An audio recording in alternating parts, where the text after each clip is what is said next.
Hello everyone, welcome back to our channel. ఈరోజు మన ఇంట్లో నిమ్మకాయ పచ్చడి ఎలా తయారు చేయాలో చూసేద్దాం. ఈరోజైతే మా ఇంట్లోనే ఈ నిమ్మకాయ పచ్చడి అయితే చేశాను. ఈ సీజన్లో నాకు లెమన్స్ సేల్ అవ్వలేదు. సో మా వారేమో నిమ్మకాయ పచ్చడి చేయొచ్చు కదా, తినాలని ఉంది, ఈ బాక్స్లో చేసే పచ్చడి నాకు నచ్చదు, యాక్చువల్గా తను తినరు, బయట కొనే డబ్బాల్లో ఉన్నది. సో మన ఇంట్లోనే చేసుకోవాలి కదా, అందుకే చేస్తున్నాను. ఎలా ఉందో చూసేద్దాం వచ్చేయండి. సరే, నా దగ్గర ఉన్న నిమ్మకాయలు అయితే ఫస్ట్ కడిగి పెట్టుకున్నాను. కడిగిన తర్వాత నైటే కడిగేసి మార్నింగ్ ఏమో ఆరుతాయి కదా, సో క్లాత్తోనైనా తుడుచుకోవచ్చు. అలా తుడుచుకున్న తర్వాత నిమ్మకాయలు నేను 4 పీసెస్గా కట్ చేసేసుకున్నాను. ప్రతి లెమన్ని కూడా నీట్గా పొడిగా అయిపోవాలి. అయిపోయిన తర్వాత మనం కట్ చేసి పెట్టుకున్నాను ముక్కలన్నీ, పీసెస్ అన్నీ మంచిగా కట్ చేసుకున్నాను. అలా కట్ చేసుకొని ఒక బౌల్లో మనం చేసిన కొంచెం జ్యూసీ కూడా తయారు చేసుకోవాలి. నేను ఒక దాదాపు 25-30 నిమ్మకాయలు అయితే తీసుకున్నాను. ఆ 30 నిమ్మకాయలు కట్ చేసిన తర్వాత ఆ లెమన్ జ్యూస్ ఉంది కదా, యాక్చువల్గా నాకు కూడా స్టోర్ ఉంచుకుంటాను నేను ఫ్రిడ్జ్లో. ఒక గాజు సీసాలో లెమన్ వాటరు స్టోర్ ఉంచుకున్నాను ప్యూర్.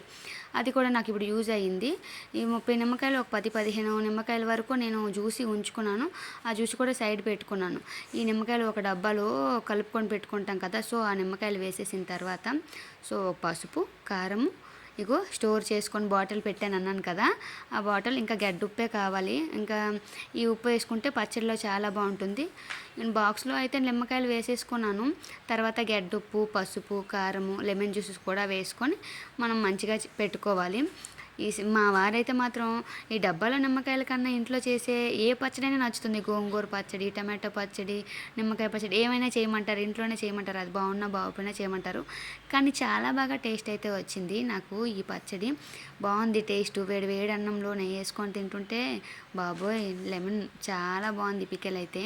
సో ఇలా అయితే నేను కలిపి పెట్టేసుకున్నాను. పసుపు, ఉప్పు, గడ్డుప్పు వేసుకున్నాను. ఆ లెమన్ జ్యూస్ కూడా వేసేసుకున్నాను. నిమ్మకాయలు వేసేసుకొని క్లోజ్ చేసి పెట్టేశాను. తర్వాత ఒక 2 రోజులు ఆ నిమ్మకాయలని 3 రోజులు ఆరబెట్టాను. ఊరనిచ్చిన తర్వాత ఎండబెట్టేసి ఆ ముక్కలేమో మళ్ళీ ఆ జ్యూసీ, అది ముక్కలు ఎండిపోయిన తర్వాత ఉన్న ఆ జ్యూసీలో నేను ఇప్పుడు కొంచెం మనం తాలింపుకి ఏమేమి కావాలో ఎండిపోయిన ముక్కలు అందులో వేసేసిన తర్వాత నేను తాలింపు పోపుకి రెడీ చేసుకున్నాను. కొంచెం పసుపు, కారము, మెంతు పొడును, ఆవాల పొడి కొంచెం వేసుకున్నాను. ఫ్రెష్గా వేసుకొని అలా రెడీ చేసి పెట్టుకున్నాను. ఇంకా పోపుకి అయితే రెడీ చేసుకోవాలి కదా, కొంచెం వెల్లుల్లి గడ్డలు, ఇంకా కొంచెం జీలకర్ర, వెల్లుల్లి గడ్డలు, కరివేపాకు వేసి పోపుకి అయితే రెడీ చేసుకున్నాను. సో ఆ పోపు వేగిపోయిన తర్వాత, పోపు చల్లారిన తర్వాత నేను ఈ లెమన్లో వేసేసుకున్నాను. ఈ లెమన్స్ ఆల్రెడీ కారం, ఉప్పు వేసి రెడీ చేసి పెట్టుకున్నాను కదా, అందులో సరిపోకపోతే మనం ఇంకేదైనా అడ్జస్ట్ చేసుకోవచ్చు అని చెప్పి ఇదైతే కలిపి పెట్టుకున్నాను. చూసారా, కొంచెం మనం పచ్చడి నిల్వ కాకుండా అప్పటికప్పుడు కొంచెం చేసుకుంటే చాలా బాగుంటుంది. ఫ్రెష్గా ఉంటుంది కూడా పికిల్, తినడానికి కూడా చాలా టేస్ట్గా ఉంటుంది. సో మాకైతే ఈ పికిల్ చాలా బాగా నచ్చింది. ఒక 2-3 డేస్లో అయితే ఫుల్గా కంప్లీట్ అయిపోద్ది ఈ పికిల్. పుల్లగా ఈ సీజన్లో, ఈ వింటర్ సీజన్లో చాలా టేస్ట్ ఉంటుంది. ఒకసారి మీరు కూడా ట్రై చేయండి. ఇప్పటి వరకు మా ఛానల్ ఎవరైనా సబ్స్క్రైబ్ చేసుకోకపోతే తప్పకుండా సబ్స్క్రైబ్ చేసుకోండి friends. Thank you for watching. Thank you very much for support. Thank you all.